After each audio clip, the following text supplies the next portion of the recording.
Hello, Matt. Here's my public speaking reflection. The first concept I would like to talk about is knowing your audience. By doing research and asking questions to gather as much information about my audience as possible, I will understand more about their need, about their expectation, and I can tailor the context of the delivery method accordingly. I mean, even the context is the same. I can always adjusting the language and the example I'm gonna use, so I can retain the attention of the audience better. I can make them feel the purpose of them attending the presentation is about their gain, about their own benefit, about addressing their own need. One step I can do is before the presentation session, I will try to sit down and talk with my audience, like a couple of them, and just ask them question about their thought on the topic and gather more information. So during the presentation, I can refer their name and ask them about the situation that they already described earlier. And by doing this, I will reduce the tension of the audience and it will make me feel less nervous and it will also make the audience feel listened to so they will be more engaged. The second concept would be the energy level. The audience can be easily switched off and lose their attention if the energy level of the presentation is the same. Because as human, we typically want some change of pace. Otherwise, we will feel boring, like pretty quickly.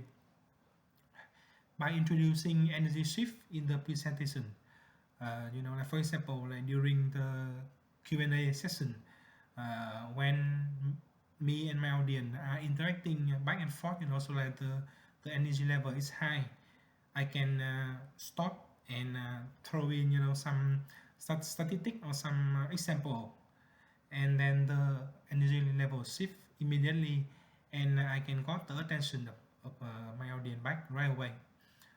One step I can do is to determine uh, how many energy shift that I want during my presentation session.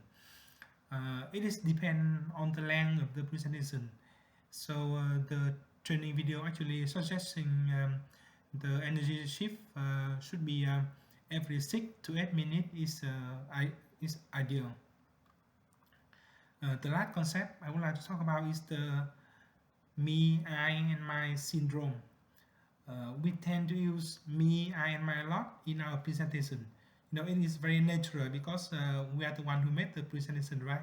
So it is reflecting our own idea, and it actually means we talk about ourselves too much and forgot that the presentation is made for the audience to address their need. So by trying to replacing the I, me, and my with you, we, us, our audience will have the feeling that they are involved, that the presentation is about them, about their own need, trying to solving their own problem, not about the speaker, me. By doing that, the audience will feel more engaged and can retain the content of the presentation better. So, since it's about their own. One step I can do is to count the word I, me, my in my presentation and replacing or rephrasing it. So I can use more inclusive language, like the you, we, us word. According to the training video, an acceptable ratio is 1 to 2, and the ideal ratio is 1 to 4. So I will try to incorporate more inclusive language. Thank you. That will be all.